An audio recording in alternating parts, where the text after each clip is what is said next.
What's going on, guys? Welcome back to the channel. So you guys have been recommending this video a lot and it's been on the list, so I thought today would be a good day.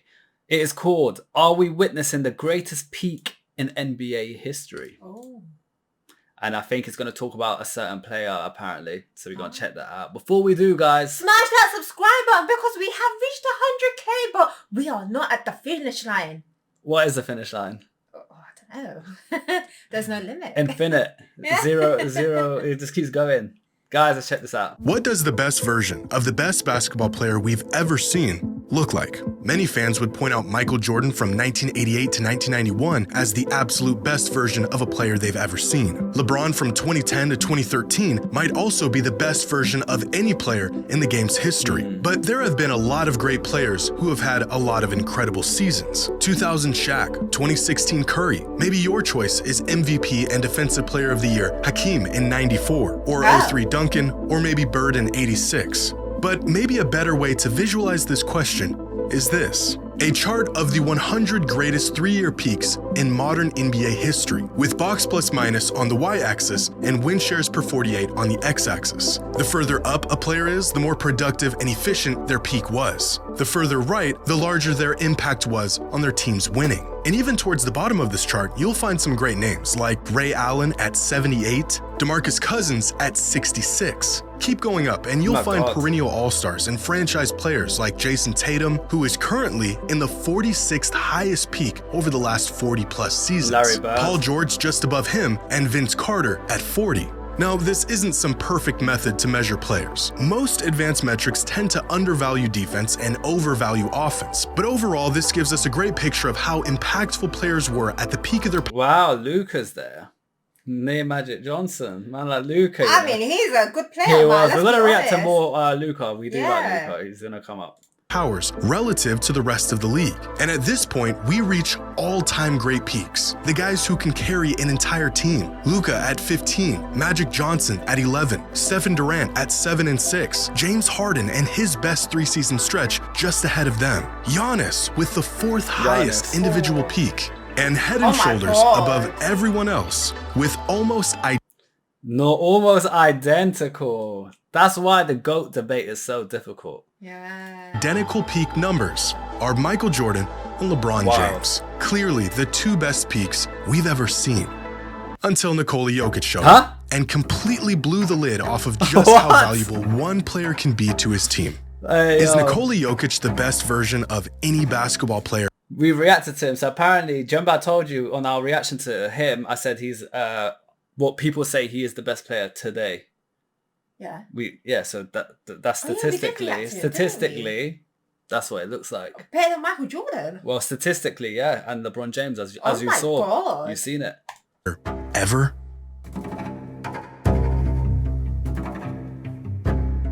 That's wild. How do you know when a player is truly impacting the game? They can put up great numbers, but that doesn't always translate to winning basketball. You can use the eye test, but our eyes can be deceiving. However, there is one surefire way to tell. And that's when a player is so important and so valuable that their team is utterly lost without them. Every time they step out of the game, everything falls apart. We saw this with LeBron at points in his career. We've seen this many times with Steph. And just a couple days ago, we saw this with Nikola Jokic. In their recent matchup against the Warriors, Jokic started the game and the Nuggets got out to a 6-point lead before he checked out for the first time with 1:32 left in the first quarter. Now pay attention to the score and the time left on the clock. By the time Jokic re-entered the game, 5 minutes later, the Nuggets were down 5 points. Jokic helped the Nuggets overcome that deficit, and by the time he checked out again at the end of the third, the Nuggets were back up by 5. By the time he returned to the game, just 2.5 minutes later, the Nuggets were down 3 points. So every time they took him off, they lose their lead. Put him back on, he brings the lead back. They get a good lead. Then they take him off again, and then the other team win again. So he needs to be there for them to win this game, clearly. But if he's, as a coach, if you identify one of your players as one of the best players, why would you keep taking them off? Maybe you want to save his fatigue. You can't just keep it. Like, there's maybe a more important game coming up where they're like, we need to just like have him on and off and not push him too hard. You can get injured. It might be a rough game. They're like, he's prone to injury on this game. Jokic played the rest of the game, and the Nuggets ended up winning by 4. Jokic was on the bench for just 8 minutes of this game, was a net plus 42 points, Wow. and the Nuggets won this game Wow. by just 4. And that pretty much sums up how important Nikola Jokic is on a basketball court. Pair the impact he makes on his team's success with stat lines that make you question everything you've ever known about basketball, and you have yourself a player who is beginning to enter conversations that some fans aren't quite ready to have. Are we witnessing the highest peak in the history of the NBA? Some people think so. We're now going on 5 seasons of this guy being the best player on the planet, and despite 3 5 MVPs in 4 seasons, the man has somehow found a way to take his game to even another level. Is there still a gap between Jokic and the highest peaks in basketball history? Or is this version of Jokic peaking higher than any player we have ever seen before?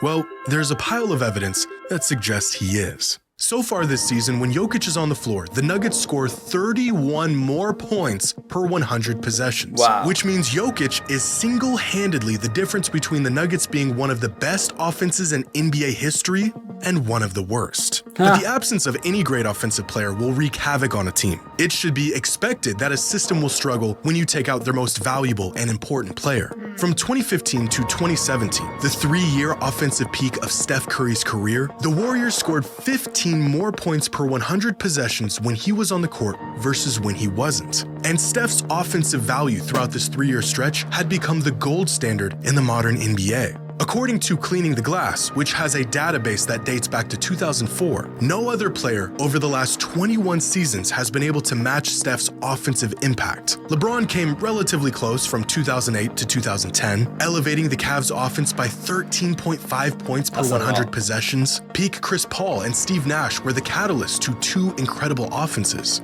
But even amongst offensive juggernauts, Steph was in a league of his own. Until Jokic hit his peak, where he has been the most impactful offensive player. So he's plus 23.3, Oh Steph was plus 15, LeBron was plus 13.5. So they're all close. And then he just... He's just in a league of his own. Same with the Michael Jordan, LeBron James graph. His Yeah. star was so much higher just out of nowhere. Wow. Over the last 2 decades, and it's not even remotely close. Wow. Over the last 3 seasons, the Nuggets scored 23.3 more points per 100 possessions when Jokic is on the court. That is a larger gap than most starting fives have over their bench unit. Jokic is making this big of an impact by himself. And we already knew that he was approaching, if not already at the level of some of the best, most impactful players in NBA history. But to really enter the conversation, Jokic first had to do what every all-time great must: prove that he could be this good over and over and over again. That his dominance transcended who you put around him, and that his impact wasn't some 3-year abnormality. And he's now done that. He's way past the point of skepticism, and now entering the point where we have almost built a tolerance to his absolutely mind-bending stat lines. Basketball Reference cites a season where a player achieves a box plus minus of 10 or more as an all-time great season. As they put it, think peak Jordan or LeBron. And only 16 players in the history of the NBA have achieved this mark for a single season. Only 4 of these 16 players have achieved this mark in multiple seasons. Those players... So Jordan's done it quite a few times. LeBron, Yass, don't know who that is, but yeah, so not many people have done it like more than 1 season. Look, Magic Johnson's only done it for 1 season. My God. Steph Curry only done it for 1 season as well. That's why people say Michael Jordan is the best player. Yes, it's because when you compare stats. LeBron, Jordan, Giannis, and Chris Paul. Nikola Jokic has a box plus minus of 10 or more for his entire career. Wow. Oh my Easily God. the highest BPM of any player in NBA history. What the In fact, hell? there have only been 8 individual seasons where a player logged a box plus minus of at least 12. LeBron James did it once back in 2009, the most productive and high usage season of his entire career. Michael Jordan did it twice, once back in 1988, arguably the greatest individual season in NBA history and the best statistical season of his career, and again in 1991. This season, Nikola Jokic is on path to accomplishing this feat as well, joining an exclusive club with the 2 greatest players of all time. Wild. But he's been in the club for a while now, because he also did it last season, and the season before that. Oh, and the season before that, and the season before that one. 5 straight seasons of basketball, equal or better than the very best seasons of LeBron and That's Jordan. crazy. But you don't have to seek out metrics to see how Jokic has mastered the game. Every single time he steps on the court, it is clear that he is just simply better than everyone else. From the top of the key all the way to the rim, there isn't anywhere on the court where Jokic can't pick apart a team. Near the rim, Jokic is virtually automatic. He's got the size and strength to abuse even the best big men in the league, because as everyone was tailoring their game to spacing and athleticism and speed, Jokic has gone the other direction. The size of a true big with footwork and touch around the rim that most defenders in the NBA today have no idea what to do with. We spoke about that because when we watched Jokic and what's that, Luka? Yeah. We watched Luka, guys, if you guys don't know, and then we watched Jokic after. And we said Jokic reminds us of how Luka plays. Yeah. It's like they play in slow motion, Yeah. but it just works. Yeah. And what he said was a valid point because everyone's just super athletic, super quick now. Yeah. Defenders are training to be good against that, but then they're not used to this slow so when it happens they bug out, and obviously they're doing it at a very high level that works. So they're just like, it's just they control the pace of the game, they slow the pace down, but effectively it disrupts everything. It just shows like everyone can have their own unique different types of play style. Like Jokic and Luka, they're very similar. Luka's a very good player as well. That's why he's on the charts as well. We enjoyed watching him. But their play style's so different, and that's what makes them them. Yeah. That's why, and there's no one like them. Like, they're similar in a way, but unique in their own right as well. For most big, punishing centers, this is the extent of their expertise. A game built to dominate around the rim. And there's two counters for players like this. Try to push their game away from the rim, or collapse and force them to make a play. Two counters that have been relatively effective since the beginning of time. Except Jokic will feast on both of these options. As the best playmaker in the league, collapsing or sending multiple defenders at Jokic doesn't work. He'll find the open man and make you pay with a 3-ball. The man is sick. If anything, this is probably his preference. Send help. We wanted the 3 anyways. Good so pass. as of late, teams have tried. They look like ants around him. He's a big lad. He's massive, I can't lie. Option number 2, force his game away from the rim. And this has worked in the past. As we saw in last year's playoffs, teams forced Jokic to shoot the outside shot, and he struggled quite a bit. 26% on 4 threes a game in the postseason. This was the chink in his armor. Well, at least it was. Because this season, Jokic is shooting 50% from 3 on 4.2 attempts per game. So he's improved 50%. The second most efficient 3-point shooter in the league among all players shooting at least 4 threes a game. So he can crush you around the rim, and you don't even want him to get the ball down there. But he's now one of the most efficient 3-point shooters in the league, so we can't let him operate however he wants out there.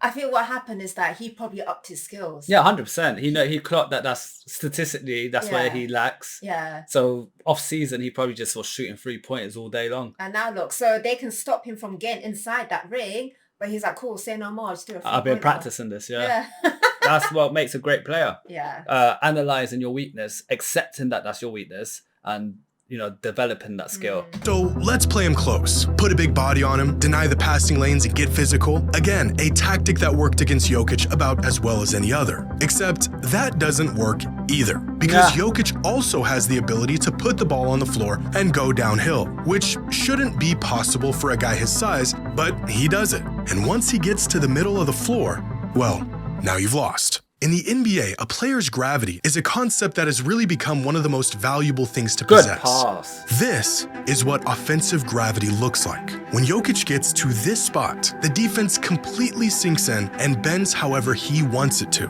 From here, he becomes the most lethal offensive weapon the game has ever seen, with the size, IQ, and skills to do whatever he wants. From this spot, there really isn't anything preventing Jokic from at least getting the shot that he or his team wants. Again, the best passer and playmaker in the league, so he'll find the open man if and when you close on him. Give him space, and he's capable of hitting the shot all day long. Or maybe he'll just put his back to the basket and back you into oblivion while you question if all that time you spent in the weight room was really worth it. Peak Jokic doesn't really have any weaknesses on offense. At the moment, not only is there no consistent, tangible way of stopping him, it looks like there isn't even a way to slow him down. And although this can be said about a few players who hit all-time high peaks, there may not be another player who is as consequential to their team and its success as Nikola Jokic is. So far this season, Jokic touches the ball 113 times per game. That's any time he receives a pass or grabs a rebound, a mark that leads the NBA by a country mile. But the crazy part is that the Nuggets only have 100 possessions per game this season, which means on average, Jokic touches the ball not just every single Nuggets possession, but multiple times on several possessions. In fact, since the NBA introduced tracking data back in 2014, here are some all-time great players and how involved they were in their team's system throughout their 3-year peak,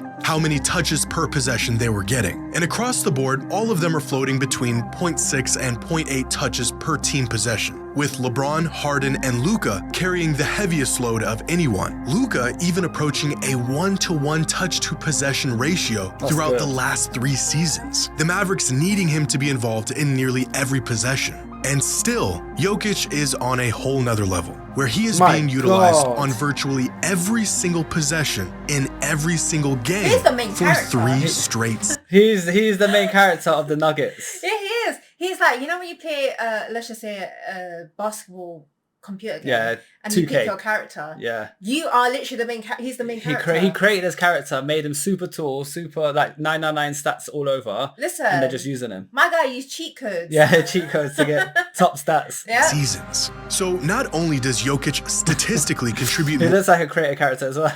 He's a sick man. He more does. to his team's winning, The the big load goalie. he is burdened with dwarfs even the greatest high-impact players My over the last God. decade. What Jokic player? isn't just the most important piece in Denver's offense, he is Denver's offense. He is. Which brings us to the one glaring pitfall for Jokic's case as truly the highest peak of any player ever. Defense. Okay. A solid defensive player at his best and a net negative player at his worst. And this is the one factor that may prevent him from peaking higher than anyone else. There's 2 sides of the ball. He's the best we've ever seen on one side, and he's okay on the other side. Oh. Meanwhile, there have been many great players that have been incredible on both ends. Mike, LeBron, Kareem, Duncan, Kobe, Hakeem, even Shaq and Bird were great defensive players at the peak of their powers. Jordan was almost as impactful on offense as Jokic is, while being one of the best defensive players in the league at his peak. Same goes with LeBron. And because most advanced metrics neglect defense or measure it incorrectly, the impact they had on the game doesn't quite translate to the numbers we see on the back end. For example, It's a shame because his stats are so crazy offensively.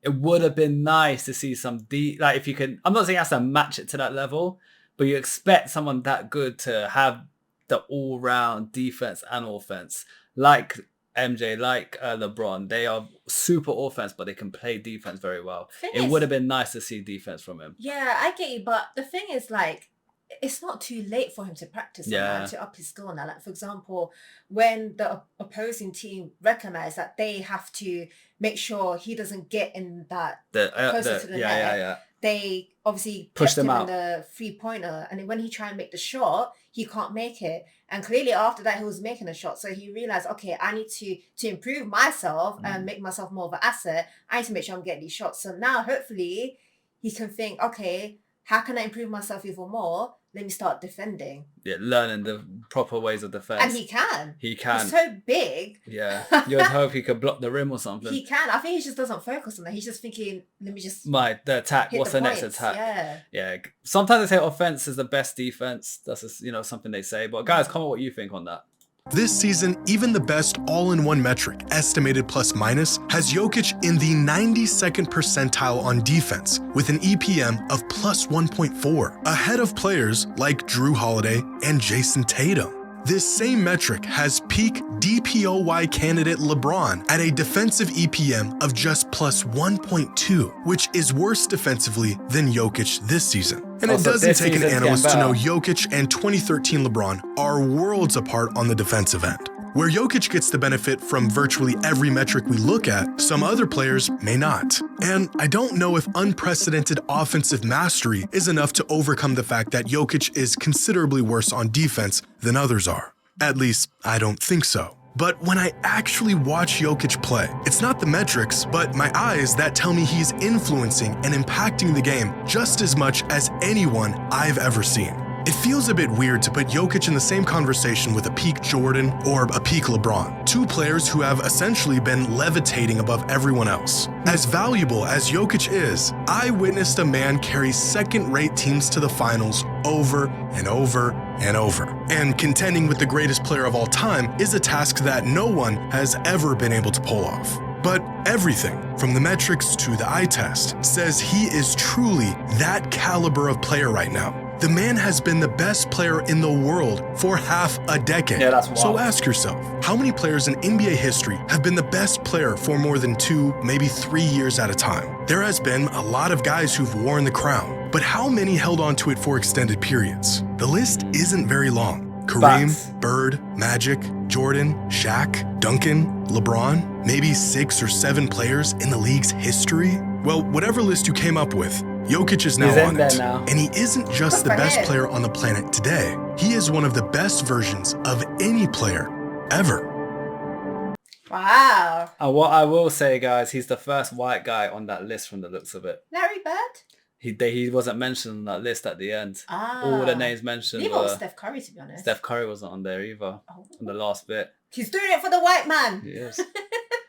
Guys, thank you for the recommendation. What is your thoughts of Jokic? Someone to look out for. Listen, we need to start reacting more to him. We do. I think we've done one video on him. Him and Luca are going to be people we react to more on the channel, guys. So subscribe for that and recommend any good videos from them. We'll check them out. For now, peace out. Bye.